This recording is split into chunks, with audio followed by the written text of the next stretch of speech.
दाल चने रियोड़ी। बस काम मौसम ठंडा, कारोबार ठंडे ने की कर इतने जो बच्चियाँ बुच्चे आ जाते चलो बंदा बेच बूच ले थोड़ा होंगे 250-300 रुपये बटे 500-600 बच गुजारा तो नहीं होंगे। की करे फिर महंगाई इन्नी होनी किहड़े पासे जाए माड़ा बंदा की करेगा। माड़ा बंदा बच्चे ने 4 बच्चे ने मेरे हालात बड़े खराब है। सवेर का निकलिया 10-11 बजे का 300 रुपया सारा फड़िया। कारोबार हालात तो खराब है।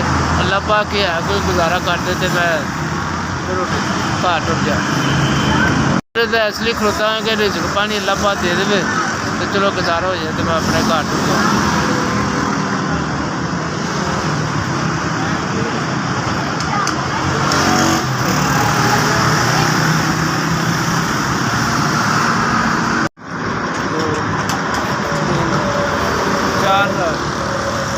4,000 रुपया जी।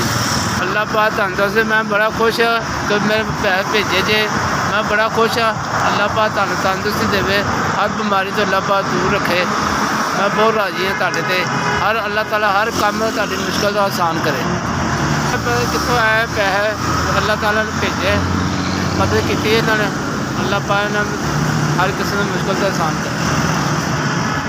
एस पी एस तुहाडा भला, तुसीं 4,000 रुपये मैंने भला किया।